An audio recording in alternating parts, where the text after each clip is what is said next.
Xbox just confirmed the craziest rumors about their next-gen consoles. What's up, y'all? It's Ray, and this is my channel, Xbox Ready, the YouTube channel that is all about Xbox. And in today's video, we have to talk about the announcement that Xbox just made. But first, a word from our sponsor. This video is brought to you by ExpressVPN. Here's the thing, even if you're on the internet in an incognito browser, there's still a ton of eyes on whatever you're doing at any given time. Here in the US, internet service providers can sell your browsing history, but ExpressVPN encrypts and reroutes 100% of your network traffic through secure servers, which means that your internet service provider can't log any of your activity and they can't sell your data to brokers. It makes a hacker's job even harder because really all they need is like the basic bare bones info to gain access to all of your passwords, emails, and credit card information. And of course, my personal favorite use of ExpressVPN, accessing geo-locked content. For example, changing my IP address and accessing Netflix Japan to watch the latest anime. You can also use ExpressVPN to get the same big streaming services for cheaper than you would in your home region. If you or someone in your life desperately needs something like ExpressVPN, you can get up to 4 months free by scanning this QR code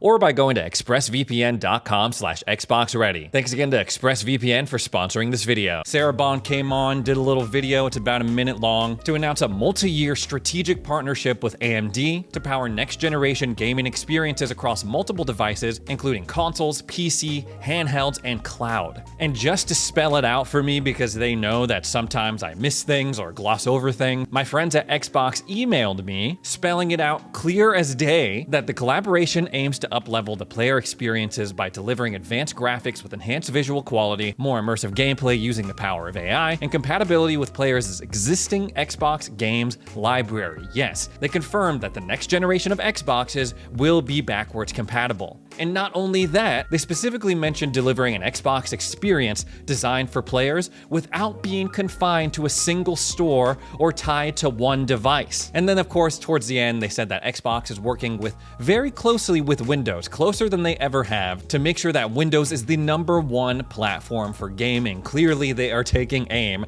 at Valve and SteamOS. This follows months of speculation and rumors saying that the next-gen Xbox consoles were going to be more like PCs, that they were going to have multiple storefronts like Steam on them. Coincidentally, this also follows an article that Tom Warren just put out on The Verge, saying that the Xbox Ally and the Xbox Ally X, that's just the tip of the iceberg. That's a tease, a look at the future of Xbox consoles, not just handhelds, because apparently Xbox has plans to not only bring their full-screen Xbox experience that they showed off at the showcase to handhelds, but also to other manufacturers that want to make their own Xbox-like consoles. And while a lot of that, yeah, does sound cool, I did also notice that there was a lot of anxiety, a lot of worries. Oh, what if the next Xbox comes out and it's not backwards compatible? Is it really an Xbox if I'm not able to play all of the Xbox games that I've amassed over the years? There were rumors floating around that, yes, it was going to be backwards compatible, whatever device that Xbox puts out. But hearing it confirmed straight from the horse's mouth, this shows that this next generation console lineup, whether it's from third-party manufacturers or the first-party devices that Microsoft is going to put out, which I do believe they're going to make their own console still. They're making devices that we haven't seen on the market at this point. They're making consoles that can play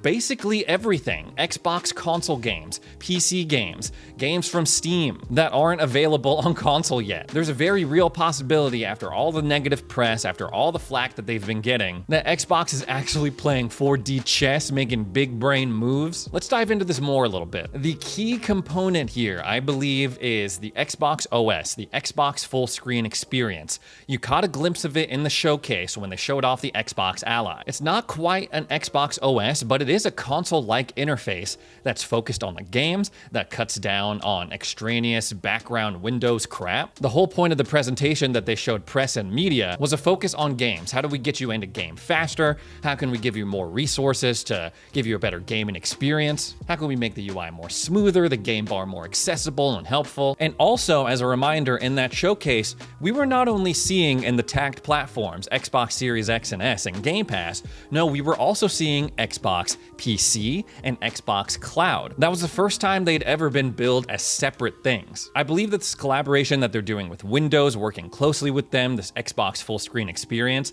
that's gonna be the standard across all of those platforms, cloud, PC, and console. They've been giving us crumbs when it comes to any details about these next-gen consoles, and still this is more or less what we thought was gonna happen. There is a question on, are these partner devices, if Asus makes an Xbox console, will your Xbox library, your current Xbox console library be compatible on something like that, or only on a first-party machine from Microsoft? And I have to believe with their language that it would be. More immersive gameplay using the power of AI and compatibility with players' existing Xbox games library through this collaboration with AMD. I mean, this is pretty much everything that we as Xbox fans want to hear. Multiple storefronts, our games are safe, and through other launchers, it might very well be possible to play some PlayStation games like God of War or Spider-Man. A lot of people say, Sony would block that. They wouldn't want that. They wouldn't allow that to happen. I don't see why they would go through the effort of doing that. They made those Steam versions of their games knowing that it would be played across a wide variety of devices, not just PlayStation. If I was them, I would just shut up and take the money. On the other end, this is a big move that I would definitely be concerned about if you're one of Xbox's competitors. They're going for true flexibility, a device or devices, I mean, they're saying consoles, PC, handheld, and cloud, that covers pretty much every gaming scenario that you could think of. And also they have the value of Game Pass baked in, something that can travel with you through those different devices. And I just have to, once again, believe that they're declaring, this is a declaration of war on Valve. They want to make sure that Windows is the #1 gaming platform, when clearly Valve and Steam have been dominating on that front for years now. As much as people wanted to say that the console wars are done, it's over, Xbox tapped out because they're giving away their exclusives or whatever, it's clear that something is heating up. Maybe not a console war as you and I have come to know them over the past decade or so, but something is heating up and it is super exciting. I really liked what I saw in my demo for the Xbox Ally X. I liked the interface that they were working on, the full screen Xbox experience. I want them to do more of that, and it looks like that's exactly what we're gonna get. We're gonna have more options when it comes to Xbox hardware than ever before. Options that could fit your personal gaming lifestyle at the price point, hopefully, that we want. I also personally believe that Xbox moving further into PC gaming while finding a way to support our existing Xbox library. I don't know how that's gonna work, whether through emulation or sideloading a different kind of software or interface, but that's the perfect scenario. Unify the brand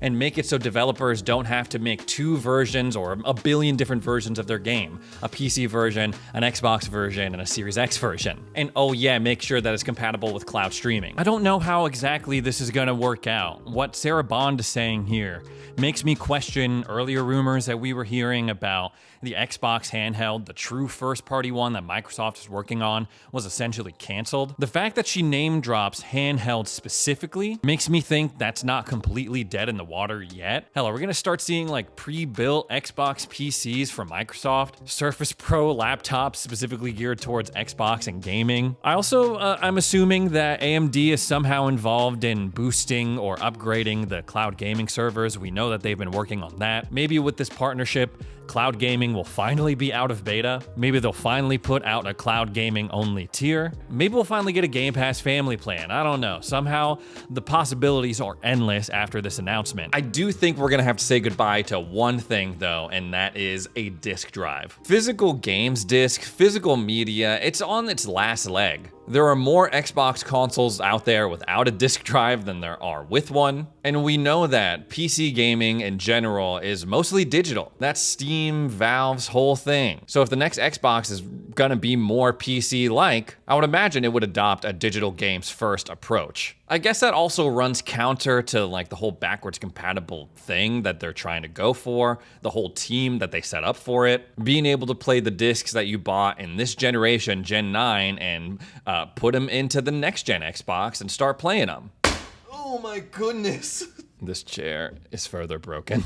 I need a chair. Let's move off of hardware for a sec. Let's talk more about the game, specifically upcoming game, Outer Worlds 2. We got to take a good long gander out the Outer Worlds 2 thanks to the direct that they hosted immediately after the Xbox showcase. And from what we've seen, this game looks really fun. It looks significantly improved from the first game, contributing to what could be one of the best years Obsidian has ever had, considering they already released Avowed earlier this year. They're gonna release Grounded 2 as well. But when it comes to the Outer Worlds 2, it may be bigger, better than that first game, but we're gonna be paying for it, because it's also gonna be Xbox's first $80 game. Now, we knew that Microsoft was raising the price of their games not too long after Nintendo said they were gonna do the same thing. And I bring all this up because Brian Adler, who's the game's director, he basically blamed the game's price on Xbox themselves. He says, "We're a game developer. We love to make games. We don't set the prices for our games. Like, personally, as a game developer, I wish everyone could play my game because that's what I want out of this whole thing. But for the reasons, and so like why the $79.99 price point,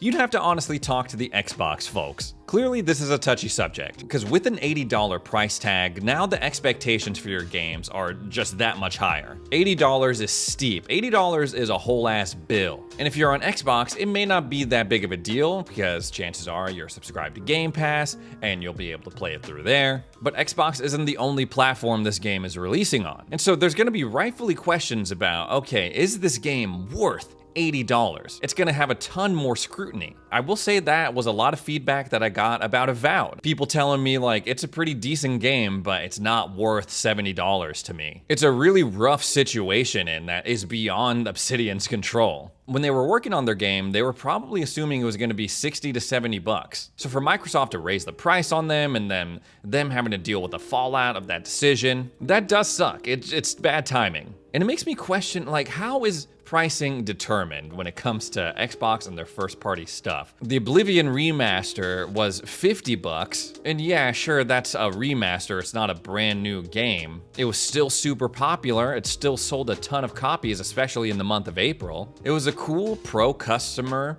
thing for Xbox Bethesda to do. You know, if Nintendo published the frickin' Oblivion remaster, they'd be charging 80 bucks for that for sure. And then they charge another 10 for all of the DLC that was included for free. Like, could Xbox not just lower the price of the Outer Worlds 2 to like 70 bucks even and just eat the cost? Or are they hoping that it drives Game Pass subscriptions either on PC or console? Speaking of game sales, Final Fantasy XVI finally came to Xbox consoles. It was shadow dropped right after they showed the trailer in the Xbox showcase. It was a cool move, and finally, Xbox fans could play this game after, what, 2 years? Here's the thing though, the narrative around Final Fantasy and Xbox consoles has always been, oh, Xbox dudes, they don't buy Final Fantasy games. They don't buy games at all because they're just waiting for them to come to Game Pass. Well, it looks like I'm gonna have to endure more of that talk because apparently Final Fantasy XVI is not selling well on Xbox. This is coming from Alinea Analytics. Now, I don't know this analytics firm, so this could be total crap. And I also hate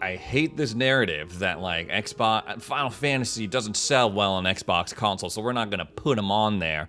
It's like, come on, man. You wait years to bring these games over to Xbox. No one knows which Final Fantasy game's on Xbox and which is not. You barely do any marketing for them. You just say, okay, it's there now. You can go buy it now. And in the case of Final Fantasy XVI, when it does finally come to Xbox, it's worse, it runs worse than the PlayStation version. On performance mode, man, apparently we top out at 720p and can't even get up to 1440p on quality. Not like this game ran amazing on PlayStation anyway, so I guess it's not that surprising. But if these numbers are true, 22,000 copies sold on Xbox since it shadow dropped, what, June 9th? That was a couple weeks ago. Why is that surprising? These games take forever, the port is crap. Yeah, like no wonder you're not selling a ton of copies. And listen, I played 16 when it first came out on my PlayStation 5. I was excited for it, really looking forward to it. And I gotta say, I don't get the hype. People were saying